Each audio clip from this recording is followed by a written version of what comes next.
Bonjour les étudiants du baccalauréat international option français. Je vous présente l'unité 2, étude morphoscopique des constituants d'un sédiment. Cette étude vient dans le cadre de la réalisation de la carte paléogéographique d'un sédiment, d'un bassin sédimentaire. هذه الدراسة المورفوسكوبية لمكونات الرواسب تأتي في إطار إنجاز الخريطة القديمة لحوض الرسوبي. Alors, cette étude morphoscopique est consacrée aux filières SVT et sciences maths. SVT et sciences maths. Activité 1. Étude morphoscopique d'un sédiment sableux. On va étudier, on va réaliser une étude morphoscopique d'un sédiment sableux, c'est-à-dire d'un sable. Alors pour cela, il faut faire une analyse morphoscopique des grains de quartz. Ici, on va se limiter seulement aux grains de quartz d'un sédiment. Le quartz est un minéral très dur, siliceux, qui constitue le sable.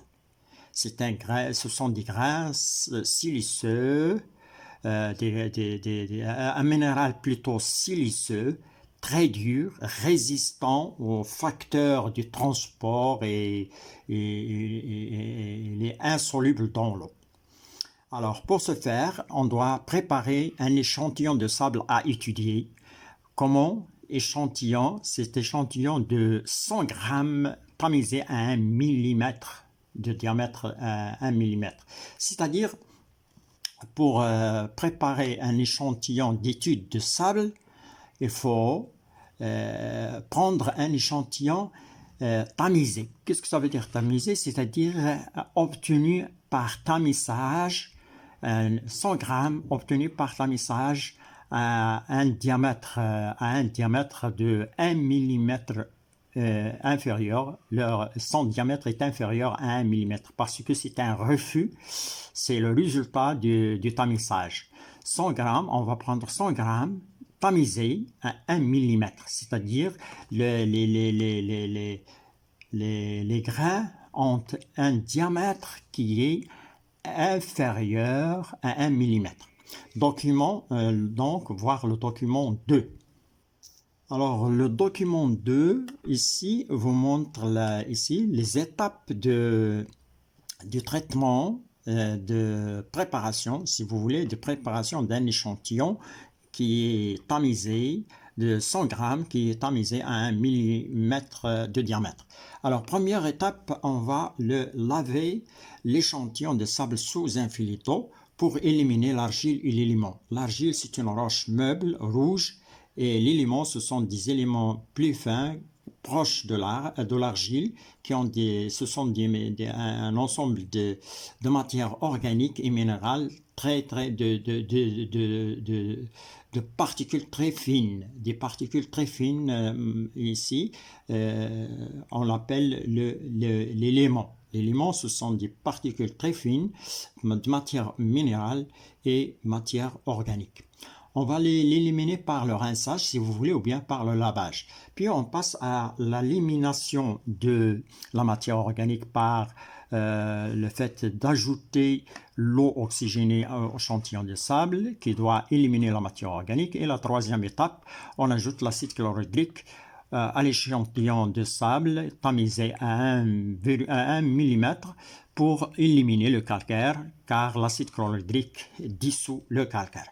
Après le traitement de cette quantité de 100 grammes de sable, on passe à l'étude. Comment on doit faire cette étude, c'est-à-dire étude morphoscopique de 100 grammes. Ici, on va prendre de cette 100 grammes, 100 grains. Cette fois-ci, on va prendre 100 grains de quartz, de ce sable traité. Le sable ici, les grains de quartz qui ont été traités. On va prendre 100 grammes de quartz, d'un sable, de ce sable qui a été traité. On va l'observer avec le binoculaire Alors, observation avec le binoculaire de 100 grains. Ici, on parle des grains. 100 grains qui ont été 100 grains prélevés de 100 grammes. De 100 grammes de sable, tamisé à 1 millimètre. Donc, on va observer seulement 100 grains de quartz d'un sable tamisé à 1 millimètre. Au cours de l'observation, on sélectionne les 3 différentes formes de grains de quartz en 3 formes, en 3 différentes formes. Les formes non usées NU, on a compté ici parmi ces 100 grains, 35 grains. Émoussé luisant, après l'observation, le résultat de l'observation, on a observé EL des grains émoussés luisants, 58 grains. Des grains rond mat, 7 grains. Voir les différentes formes ici de quartz observées dans le document 3. Voilà le document 3 qui va nous montrer les différentes formes observées avec le binoculaire. 100 grains, dans 100 grains, on a observé des grains non usés, des grains émoussés luisants, des grains rond mat. 35 grains, 58 grains, 7 grains. Alors, le document 1, on vous pose la question sur ce document 3, les 3 types de grains de sable étudiés. Les 3 types de grains observés, si vous voulez, par le binoculaire ou bien avec le binoculaire. Première question, en analysant les grains, ici, la question, en analysant les grains de quartz, en analysant les grains de quartz du document 3, ici, complétez le tableau suivant. Alors, le tableau suivant, qu'est-ce qu'elle renferme? Elle renferme les types de grains, NU, non usé, EL, émoussé luisant, et rond mat au-dessous, rond mat,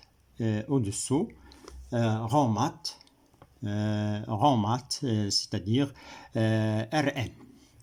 Alors, deuxième colonne, le pourcentage des grains. Vous avez ici 35 pour les NU, 58 pour les grains EL, c'est-à-dire émoussé luisant, et donc vous avez 7 grains pour la ligne la plus basse.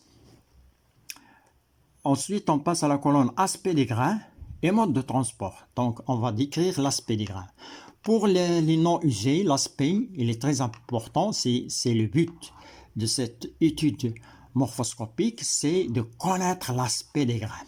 Ici, vous avez ici les grains, ils sont brillants. Vous allez dire que les grains ici non usés, ils sont brillants, ils ont des contours à arêtes. Vous utilisez ces mots, arêtes, c'est-à-dire les côtés à arêtes tranchantes. Arête tranchante. Voilà la description. Le mode de transport. Alors, puisque ces grains sont transparents, ils ont des contours angulaires à arêtes tranchantes, ça veut dire qu'ils n'ont pas subi de transport, c'est-à-dire un transport très court qui peut être par réalisé, ou bien le mode de transport ici, et les glaces ou bien les fleuves à une courte distance. Donc ici, vous avez, il n'y a pas une grande distance, les grains n'ont pas parcouru une grande distance. On passe maintenant à les grains émoussés. Ici, ils sont très brillants aussi, mais ici, les contours sont usés. Ils sont usés ici. C'est ici non usé, ici les contours sont usés, arêtes et facettes, les facettes, c'est les petites faces ici brillants, et arêtes usées ici, il y a usé. Émoussés luisants en arabe, on les appelle مدملكة براقة, مدملكة براقة. هنا غير مدملكة, non usé, غير مدملكة ici, ici brillante, ici transparent. On passe maintenant Ici, le mode de transport, ici, le transport est très important. Le mode de transport, le transport est très important. Les grains ils sont transportés dans l'eau, soit dans l'eau de la mer, les vagues, les vagues, ou bien l'eau de la mer par les vagues, ou bien l'eau des fleuves. Ici, le transport est très important à une grande distance. On va dire que le transport est prolongé ici. Finalement, on passe au grain mat. Pour la description, ou bien l'aspect des grains, ici les grains ils ne sont pas transparents, on dit qu'ils sont translucides, opaques. Ils sont translucides, opaques, à facettes dépolies. Les facettes ici brillantes, et arêtes ici, les arêtes, les arêtes, ils sont usées par le transport, par le frottement entre les grains. Ici, il y a aussi la même chose. Ici, les grains, ils sont translucides, ils sont opaques, puis ils ne sont pas transparents, puis ils ont des arêtes et les facettes, et ils ne sont pas brillants, les facettes ne sont pas brillants, mais les arêtes ici, ils sont usés aussi par le fait du choc, les chocs entre les grains.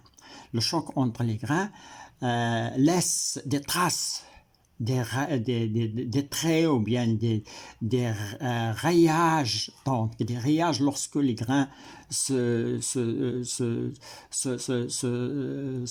lorsque les grains se bousculent, si vous voulez, lorsque les grains se touchent, lorsque les grains se frottent, il laisse des traces, des points blancs sur les facettes, ce qui entraîne des facettes dépolies.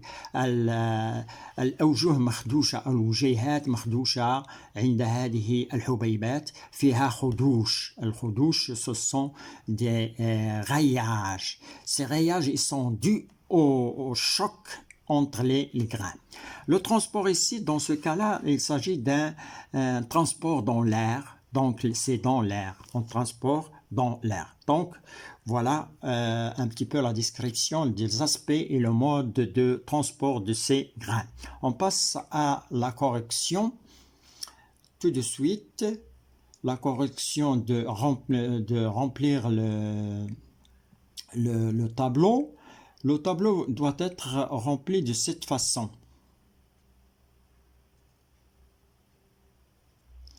Voilà.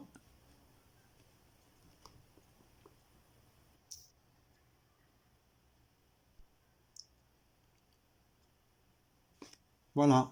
Vous allez mettre ici grain non usé, grain émulsifiant, grain mat, 35%, 58%, 7%. Ici, aspect des grains pour les non usés.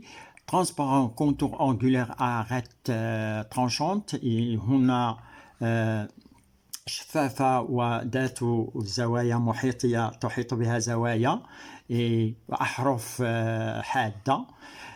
transport glaciaire fluviatile à courte distance. هنا النقل بواسطة الجليد والأنهار لمسافة قصيرة. émulsifiant 58%, transparent à facette brillante et arête usée. Donc ici, vous devez connaître ces mots, ces termes. Transparent, facette, brillant et arête, arête usée. يعني محكوكة أو les arêtes أحرف usées. محكوكة أو مدملكة usée. مدملكة usée. Et le transport ici, le transport prolongé dans l'eau. Ici, le transport il est prolongé, c'est-à-dire il est important à une grande distance. Il se fait le transport dans l'eau à une grande distance, ce qui entraîne des facettes brillantes et des arêtes usées. Les grains, ils sont usés, on peut ajouter même de petites tailles. Leur diamètre a diminué par le transport, par le frottement dans l'eau. ce qui entraîne une diminution même de la taille. Mais ici, on parle que de la forme externe. La forme externe ici, elle est transparente, forme transparente, facette brillante et arête usée. Transport, on a dit transport prolongé dans les eaux de la mer, marin, cours inférieur du fleuve. Ici, lorsque je dis marin, ce sont les vagues.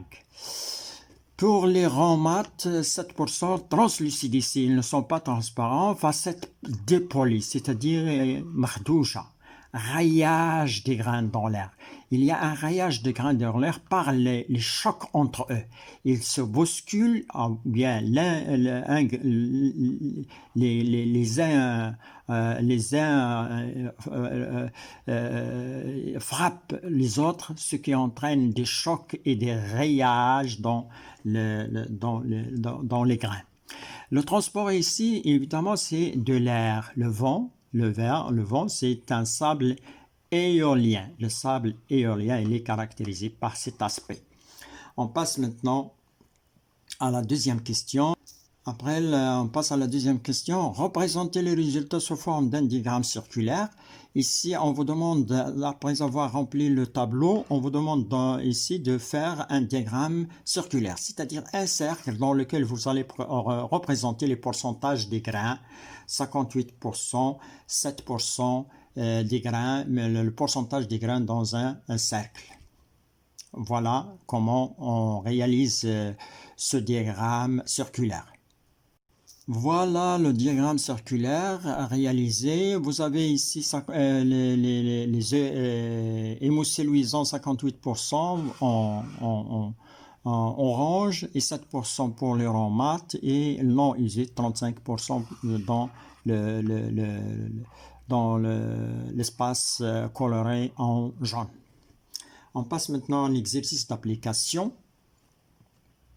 Après la représentation, la représentation des résultats sous forme d'un diagramme, on passe à l'exercice d'application. Ici, vous avez un exercice d'application. Alors, cet exercice d'application, une observation microscopique d'un sable avec le binoculaire a montré l'existence des types des types de grains de quartz présentés dans le document 1 suivant. Voilà le document 1 suivant. Vous avez les trois types observés dans un sable, observés avec un microscope binoculaire dans un sable. Alors, les questions qui sont posées sur ce document sont les suivantes. Premièrement, déterminez le nom de chaque type de grain du document 1. Voilà le document 1. Déterminez le nom de chaque grain. Justifiez votre réponse. A, ce sont des grains, ici, non usés. Pourquoi? Parce qu'ils ont des contours, comme vous le voyez, des contours angulaires, à arêtes tranchantes. Ici, vous avez les arêtes, ahraf, tranchantes. Ici, le grain P, c'est un grain émoussé luisant, c'est-à-dire EL, car il a des contours usés, brillants, des contours usés. Ici, c'est un grain, comme vous voyez ici, tacheté avec dépoli. C'est un grain avec des facettes ici dépolies, c'est-à-dire rayage ou bien des points de choc entre les grains. C'est un grain ici rond mat. Il est rond mat.